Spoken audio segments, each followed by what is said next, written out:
Hola a todos. Esta es la segunda parte acerca de formalización con cuantificadores que les prometí. En la ocasión pasada vimos que podíamos decir cosas del tipo todos odian a Mario o cosas como todos aman a Lupita y otras de ese estilo. En esta ocasión vamos a aprender cómo se pueden formalizar oraciones del tipo todos odian a todos. Cosas que por suerte no pasan en el mundo. O todos tienen a alguien que los ama. Que tampoco pasa en el mundo, lo siento. Pero bueno, para formalizar oraciones de ese estilo, vamos a necesitar utilizar fórmulas que tengan más de un cuantificador. Así que tenemos que revisar algunas cosas previamente para poder llegar a ese punto. Para poder formalizar oraciones como la que nos interesan, van a entrar en juego los que se llaman cuantificadores anidados. Entonces, ahorita vamos a ver de qué se trata esto. Para poder llegar a eso, previamente vamos a revisar lo que se conoce como alcance de un cuantificador. Antes que nada, quisiera agradecer aquí al profesor Cristian Gutiérrez de la Facultad de Filosofía y Letras de la UNAM, que me ha prestado una ayuda bastante valiosa para la elaboración de este material. He colaborado con él a lo largo de ya algunos años y la relación ha sido bastante fructífera para mí. Así que muchas gracias a Cristian por su ayuda. Veamos primero qué es esto del alcance de un cuantificador. Vamos a decirlo así. El alcance diremos que es el pedazo de la fórmula a la que está afectando un cuantificador. Cuando nosotros tengamos una fórmula de lenguaje formal de lógica de primer orden afectada por un cuantificador, ya sea existencial o universal, su alcance va a ser ese pedacito de la fórmula al que el cuantificador afecta. En esta fórmula, por ejemplo, el cuantificador universal la afecta por completo. Y eso, en buena parte, lo sabemos gracias al uso que hacemos de los paréntesis. Gracias a estos paréntesis de los extremos, sabemos dónde empieza y dónde termina una fórmula y podemos darnos cuenta de que toda esta está siendo alterada por el cuantificador universal que tenemos acá. De manera similar a lo que lo hacía la negación o a lo que hace la negación. Entonces, gracias a esto podemos saberlo. Aunque claro, además en este caso es bastante fácil porque afecta toda la fórmula y los paréntesis nos ayudan. En este otro caso, aunque la fórmula que tenemos es similar a la anterior, el alcance del cuantificador universal ya no es el mismo. Aquí solo alcanza al antecedente, a esta letra de propiedad o de predicado que tenemos en el antecedente, pero ya no está afectando al consecuente. Y esto, insisto, nos podemos percatar de ello gracias a que el uso de los paréntesis nos auxilia. Entonces, aquí, gracias a eso, sabemos que solo afecta al antecedente y entonces significa que el consecuente queda fuera de su alcance. Y aquí tenemos una fórmula distinta y en este caso tenemos dos cuantificadores, cada uno con su propio alcance. Entonces este cuantificador universal está afectando a este pedacito de la fórmula completa que tenemos, mientras que el cuantificador universal afecta a este otro pedacito. Entonces dos cuantificadores, cada uno con su alcance, y en este caso es bastante claro cuál es el de cada uno de ellos. Pero a veces no es así de sencillo. A veces dos cuantificadores comparten su dominio de influencia. Y eso significa que cada uno de estos va a tener como alcance, como dominio, un pedacito del alcance de otro. Y cuando tenemos esto, cuando se dan estos casos, ahí es cuando tenemos cuantificadores anidados.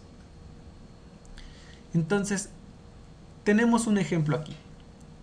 Supongamos que aquí podemos interpretar esto de la manera en que se propone y esto podría ser una forma de decir que alguien ama a alguien más. O sea, que hay una persona que ama a otra. Bueno, en este caso tenemos dos cuantificadores y el alcance de los dos está compartido.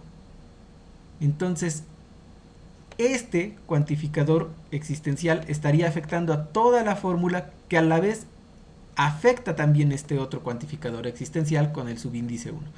Entonces, cuando tenemos casos como estos, hay que tener cuidado para ver hasta dónde llega el alcance de cada uno, a qué sí afecta y a qué no. Para poder hacer este tipo de distinciones, para poder darnos cuenta de dónde comienza y dónde acaba, vamos a decir en primer lugar que el alcance de un cuantificador es la fórmula que está escrita inmediatamente después de él, a su derecha. De esta manera, retomando el ejemplo que tenemos, sabemos que el alcance del cuantificador existencial que está marcado en rojo es todo lo que está marcado en azul. Eso es lo primero que hay que notar. Y también sabemos, gracias a esto mismo, que el cuantificador universal de esta otra fórmula también tiene como alcance todo lo que está marcado en azul.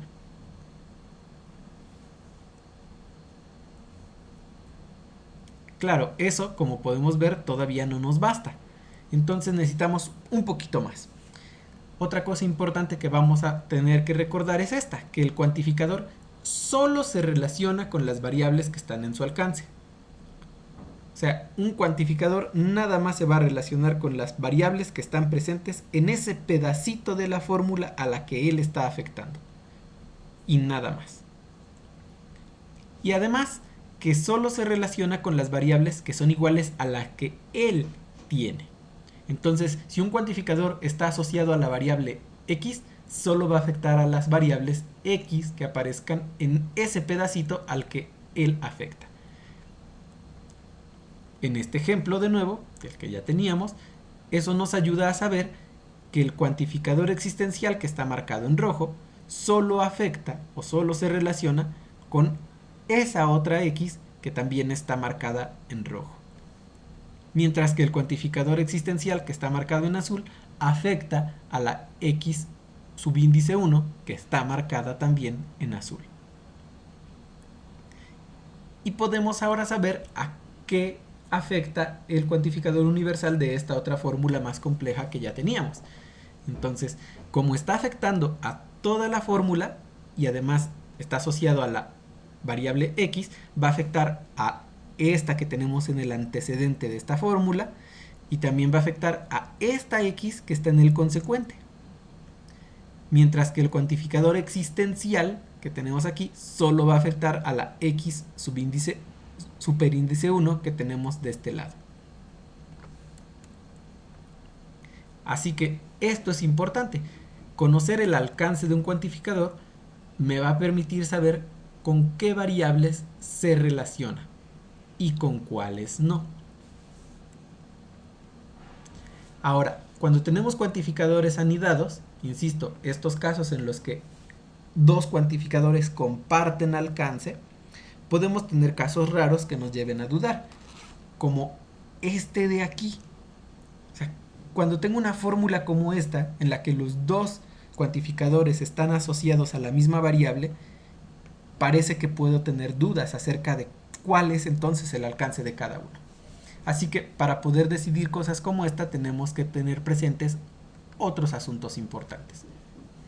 Vamos a hacer una analogía aquí entre los cuantificadores y estamentos de la nobleza en la Edad Media.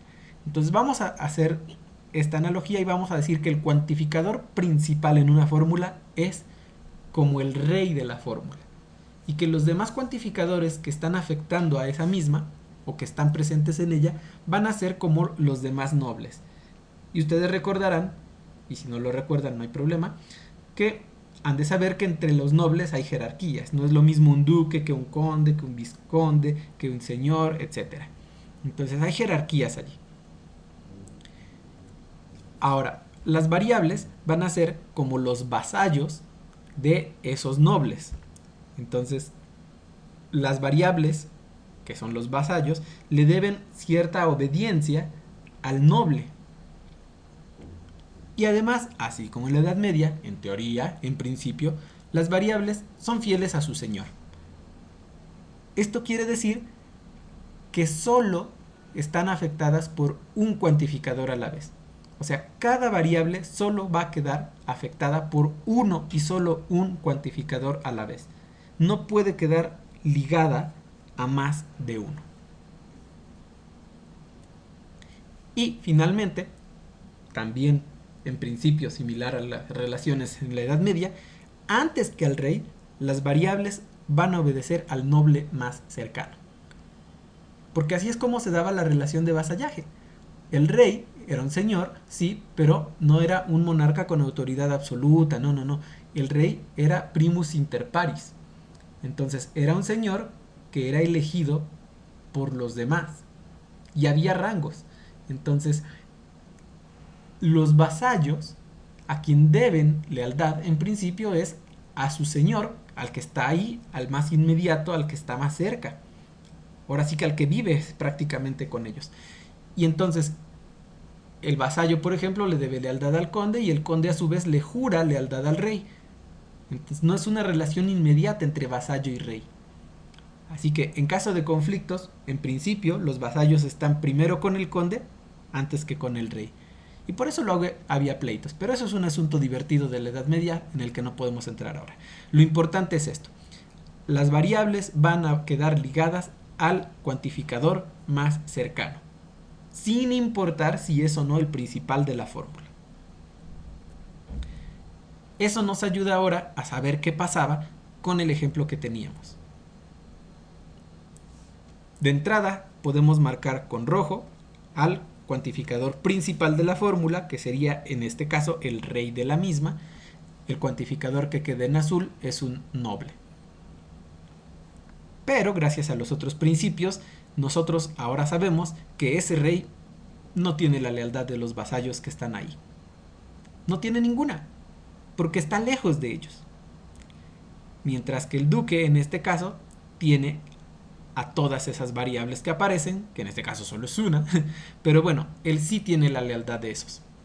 Así que en este caso el rey sale perdiendo porque el duque se queda con su influencia sobre los vasallos y lo obedecen solo a él. Ahora, puede haber casos rarísimos.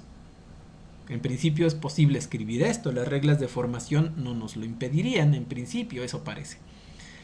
Y bueno, aquí tenemos otra vez una cosa interesante. Tenemos marcado ahí el cuantificador principal en rojo, al otro en azul. Y aquí lo curioso es lo siguiente. El rey tiene 0 vasallos, porque el rey está estableciendo su dominio sobre las X, y aquí no aparece ninguna. Pero sorpresa, el duque tampoco tiene vasallos que lo obedezcan, porque él también dice que ejerce su dominio sobre las X, pero aquí no hay ninguna X, todas tienen superíndices. Así que en este caso, ninguno de esos es vasallo de esos señores. No los obedecen. Ahí tenemos una situación de interregno. Nadie gobierna. O bueno, a lo mejor sí son vasallos, pero de otros señores, y esos señores ahorita no están. Así que no le deben lealtad a los que aparecen. Bueno, independientemente de la metáfora, cuando tenemos estos casos raros de variables que aparecen en una fórmula pero no obedecen a ningún cuantificador, no quedan ligadas a ninguno, decimos que tenemos variables libres. Y las variables libres no nos van a gustar, porque las fórmulas con variables libres no tienen un significado bien determinado. O sea, no nos dicen nada.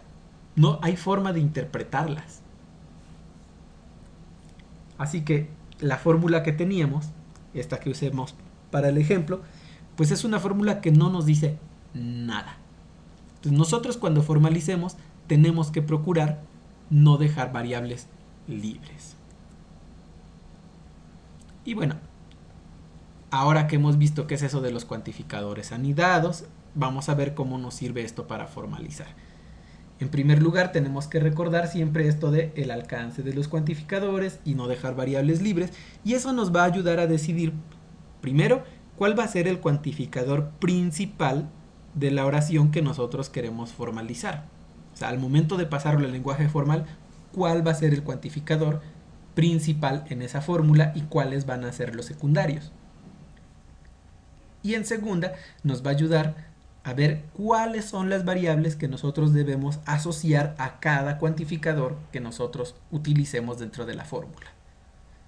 Hay que recordar otra vez que no debemos dejar variables libres al momento de formalizar, porque si lo hacemos nos vamos a quedar con expresiones que no tienen un significado bien establecido, no tienen un significado completo, entonces no pueden ser interpretables. Son casos que debemos evitar. Así que ahora vamos a ver algunos ejemplos de formalización de oraciones que necesitan más de un cuantificador.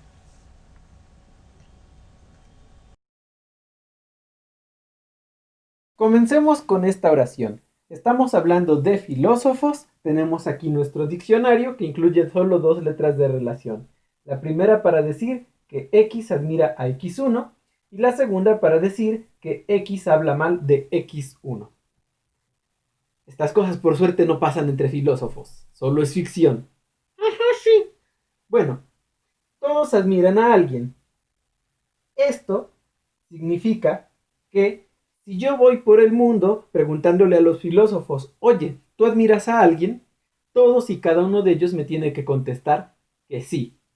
No es necesario que me diga quién, pero todos y cada uno me deben contestar que sí.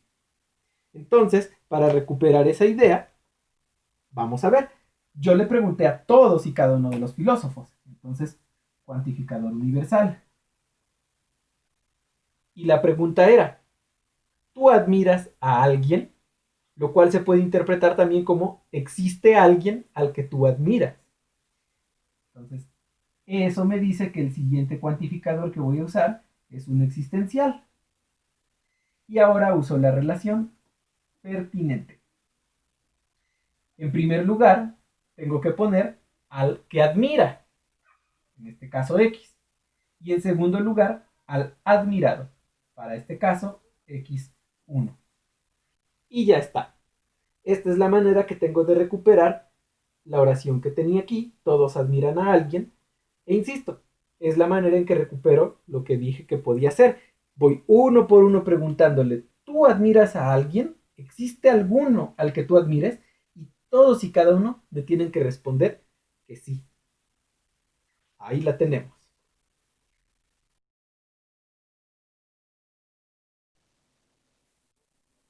También podemos formalizar esta otra. Alguien admira a todos.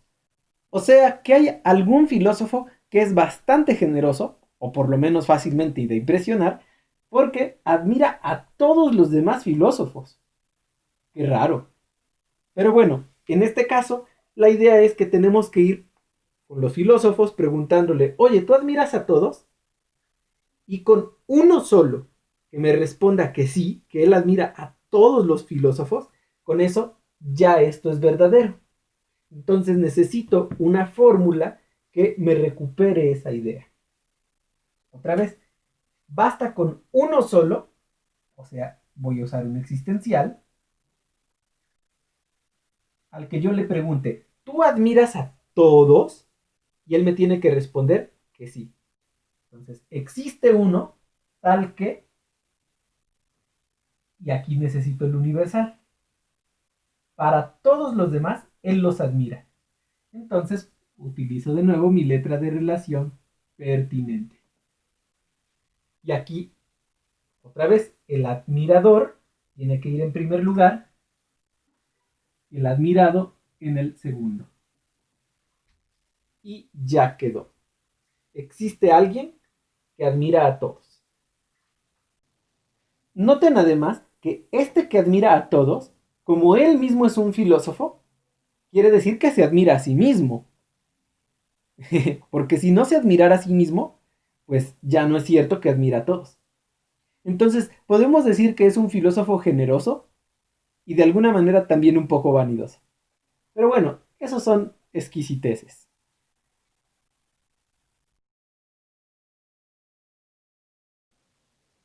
Podemos formalizar también esta otra oración. hay uno al que todos admiran. Vean que eso es diferente de lo que dije primero. Alguien admira a todos. O sea, aquí hay un sujeto que admira a los demás, a todos ellos. Y aquí lo que estoy diciendo es que hay uno que es admirado por todos los demás. ¡Qué suertudo! No sé, a lo mejor Platón o Kant, esos son muy famosos. Pero bueno, aquí entonces yo lo que tengo que hacer para que esto sea cierto, para verificar si de veras pasa, es ir con todos los filósofos y preguntarles, oye, ¿tú admiras a alguien? Me va a decir que sí. Y además tengo que preguntarle, ¿a quién? Y entonces todos ellos me tienen que responder el mismo nombre. Todos tienen que admirar al mismo filósofo. Si admiran o no a otros, eso es un asunto aparte, pero todos deben admirar por lo menos a uno en común, al mismo. Así que, para recuperar esto, tengo que pensar cuál es el cuantificador existencial. Digo, tengo que pensar cuál es el cuantificador principal. Y vean que es el existencial. Existe una persona muy afortunada porque todas las demás la van a admirar. Perdón, ya iba a poner paréntesis. Entonces, aquí lo interesante es el orden en el que voy a poner mis variables. Entonces, los que admiran son todos los demás. De modo que el primer lugar aquí en la relación lo ocupa x1. Y después, el admirado, que es este único sujeto. Y ya, hay uno al que todos admiran. Vean que esto es compatible con que haya filósofos que admiren a más. O sea, a lo mejor le preguntan a uno de sus profesores, al de ética, y el de ética les dice, uy, sí, yo admiro a tres. Y les menciona a Kant, a Platón y también a ver, otro filósofo moral interesante, a Hume, por ejemplo. Entonces, él admira a tres. Bueno, no hay problema, porque con que todos los demás admiren también a Hume, ya con eso se cumple que hay un filósofo al que todos admiran. También podemos jugar con las negaciones para hacer cosas interesantes que acrecenten nuestra capacidad expresiva. Ya teníamos el caso del filósofo afortunado al que todos admiran. Bueno, ahora vamos a tener el del pobre filósofo olvidado o despreciado al que nadie admira. Aquí hay uno al que nadie admira. O sea que yo voy a ir por el mundo preguntándole a los filósofos, oye, ¿tú admiras a ese? Y todos me van a decir, no, es más, ni lo conozco. Así que para ese pobrecito también tenemos una expresión, una que capture su triste caso. El cuantificador principal aquí va a ser el existencial, porque hay uno al que le pasa esto, al menos uno existencial entonces. Y a ese le va a pasar que nadie lo admira. O sea que para todos, insisto, a los que yo les pregunte, me van a decir que no admiran a ese pobrecito. Así que aquí el admirador, que en este caso es el que no admira, y del otro lado, pues el pobre que ahora va a ser el no admirado. Y ya está. Tengo esta cosa que quería. Hay un filósofo que pobrecito.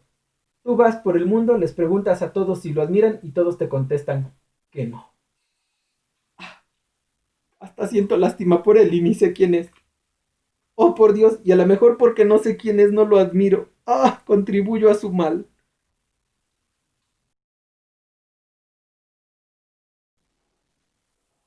Y así como tenemos el caso del filósofo desafortunado al que nadie admira, podemos expresar el del filósofo que pues no se deja impresionar por nadie y entonces él no admira.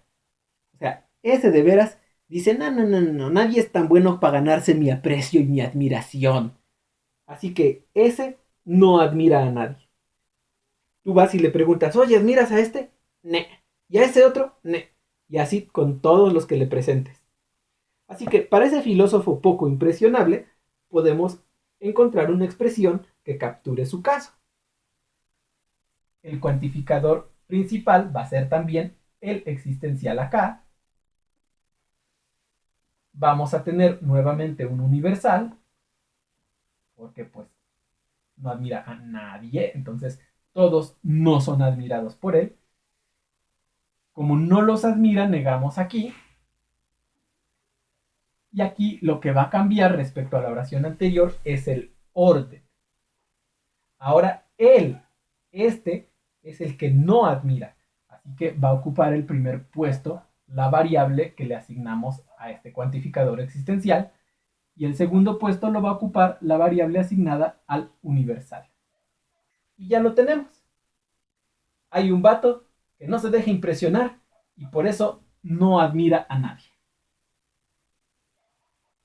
Y hay otra forma de expresar lo mismo, que de hecho es equivalente, y a lo mejor les suena un poquito intuitiva también.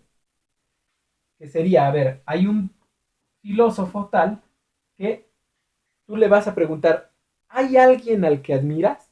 Y te va a decir, no. Noten eso. ¿Hay alguien al que admiras? Y el filósofo este va a decir que no. O sea, no existe uno al que sí admire. Y eso lo podemos recuperar así. No existe un filósofo al que este primero admire. Y nos están diciendo exactamente lo mismo.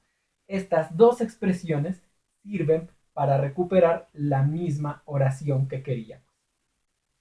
¿Son diferentes? Sí, pero son equivalentes. Así que cualquiera de las dos es buena.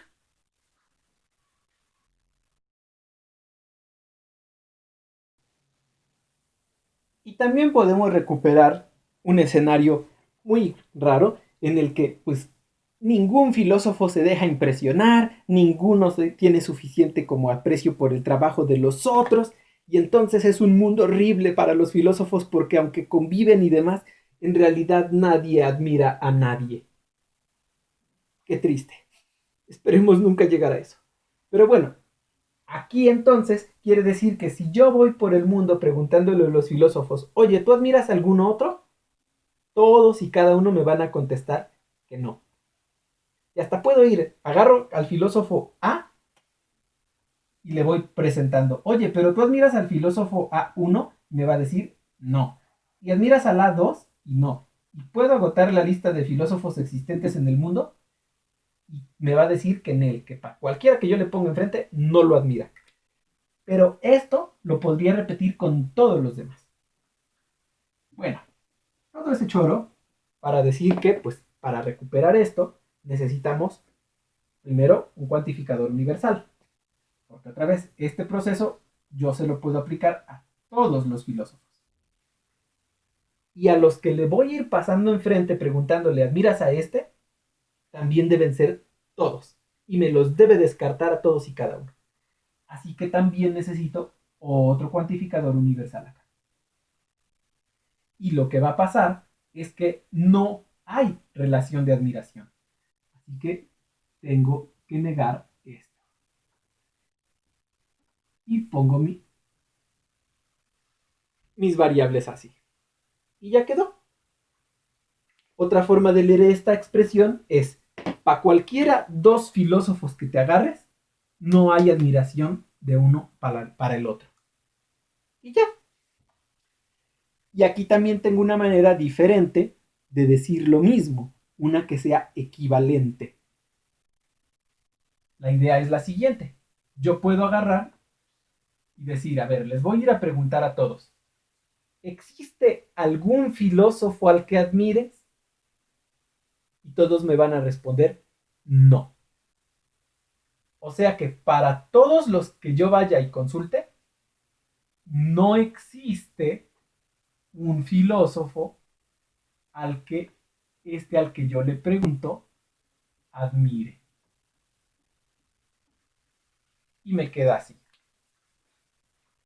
Claro, este caso es muy curioso porque además, como nadie admira a nadie, entonces yo le pregunto al filósofo Pepito, Pepito, ¿tú admiras a alguien? ¿Algún filósofo? Y Pepito me va a decir, no, la verdad no. Oye, Pepito, pero tú eres filósofo. Claro. Entonces, ¿te admiras a ti mismo? Y Pepito debe responder que pues no, porque si se admira a sí mismo, ya hay un filósofo al que admira y ya sería incoherente. Como Pepito es lógico y es buen lógico, sabe que eso estaría mal porque caería en contradicción y él no quiere caer en contradicción. Así que se elimina esa posibilidad. Cuando digo que nadie admira a nadie, es que de veras ni siquiera a sí mismo. Y bueno, todas estas cosas interesantes y más podemos recuperar con cuantificadores anidados.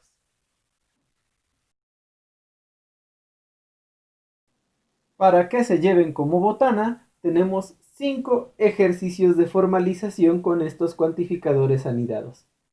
El primero es todos hablan mal de alguien. La segunda oración, alguien habla mal de todos. Después, alguno habla mal de alguien.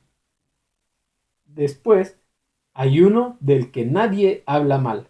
Qué afortunado. Y finalmente, ninguno habla mal de todos. Felices formalizaciones.